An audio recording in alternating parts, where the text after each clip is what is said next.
ప్రియమైన దేవుని పిల్లలారా, ప్రభువైన యేసుక్రీస్తు వారి పేరట మీ అందరికీ వందనాలు. ప్రభువు పేరట మీ అందరికీ శుభములు, దీవెనలు కలుగును గాక.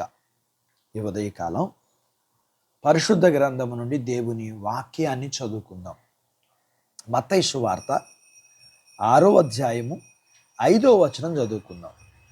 మీరు ప్రార్థన చేయనప్పుడు వేషధారుల వలె ఉండొద్దు, మనుషులకు కనబడవలనని సమాజ మందిరములోను వీధి మూలల్లోనూ నిలిచి ప్రార్థన చేయుట వారికి ఇష్టం.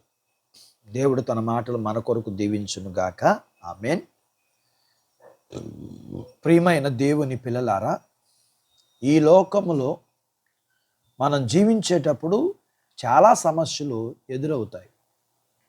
మనము పరిష్కరించుకోలేని వాటిని పరిష్కరించుకోలేకపోతే పరిష్కరించగలిగిన వారి దగ్గరికి వెళ్తాం. మనం పరిష్కరించుకోగలిగిన వాటిని మనమే పరిష్కరించుకుంటాం.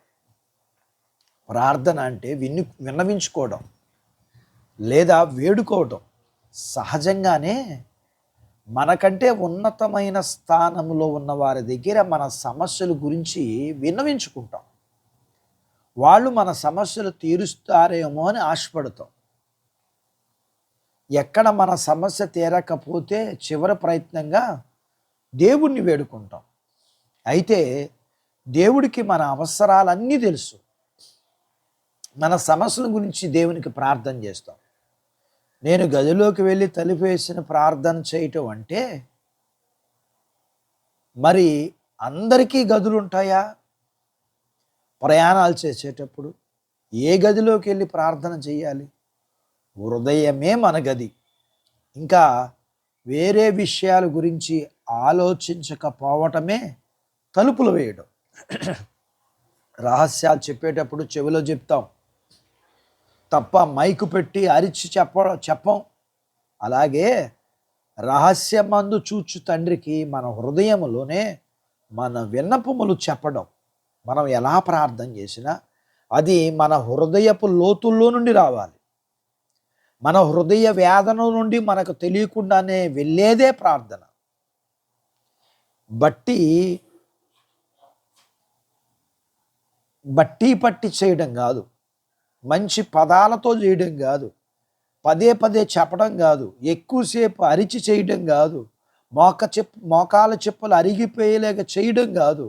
పలానా సమయంలో చేస్తే ఇలా ప్రార్థన దగ్గర చాలామంది అపోహపడుతుంటాం. హృదయ లోతుల్లో నుండి వెళ్ళే ప్రార్థన దేవుని దగ్గరికి వెళ్తుందే తప్ప పనిగట్టుకుని కానీ చేసే ప్రార్థన దేవుడు పట్టించుకోడు.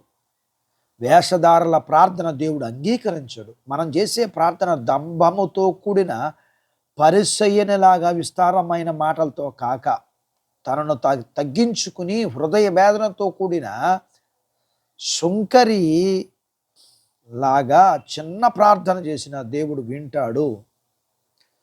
తరచుగా దేవునితో మాట్లాడడం, వ్యక్తిగత సంబంధం దేవునితో కలిగి ఉందాం. అటువంటి ప్రార్థనా జీవితం దేవుడు మనకు దయచేయును గాక. దేవుడు తన మాటలు మన కొరకు దీవించును గాక. ఆమేన్. ప్రార్థించుకుందాం. నాతో పాటు ఏకీభవించండి.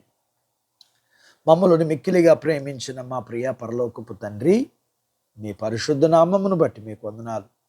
ప్రార్థనను గురించి మేము చదువుకుని విని నేర్చుకున్న లేఖనపు సత్య ప్రకారం మేము మా జీవితంలో ఎలాగ ప్రార్థిస్తే మా ప్రార్థన మీరు ఆలకిస్తారో నేర్చుకున్న దాని ప్రకారం మేము అలా ప్రార్థించగలగటానికి మీరు మాకు సహాయం చేయండి. మీ పిల్లలను మీరు దీవించండి. చిన్న బిడ్డలను, యవనస్తులను, వృద్ధులను, స్త్రీలను, పురుషులను దీవించండి. వారి చదువుల్లో, ఆరోగ్యాల్లో, ఉద్యోగ ప్రయత్నాల్లో సహాయం చేయండి. విజయాన్ని ఇవ్వండి. ఉద్యోగాలలో ప్రమోషన్స్ ఇవ్వండి. చేతి పనులు, వ్యాపారాలు, పొలాలు, పశువులను దీవించండి. అలాగే ప్రియుడా, మీకు వందనాలు. మీరు జ్ఞాపకం చేసుకునండి. వివాహములు కాని వారికి అవ్వటానికి సహాయం చేయండి. గర్భఫలములు లేకున్న వారికి ఇవ్వండి. గర్భం కలిగిన వారికి సుఖమైన ప్రసూతి ఇవ్వండి. ప్రసూతైన తల్లి పిల్లలకు ఆరోగ్యాలు ఇవ్వండి. మీ పిల్లల అవసరాలు, సమస్యలు, బలహీనతలు, రుణాలను మీరు తీర్చండి. మీ పిల్లల్ని మీరు దీవించండి.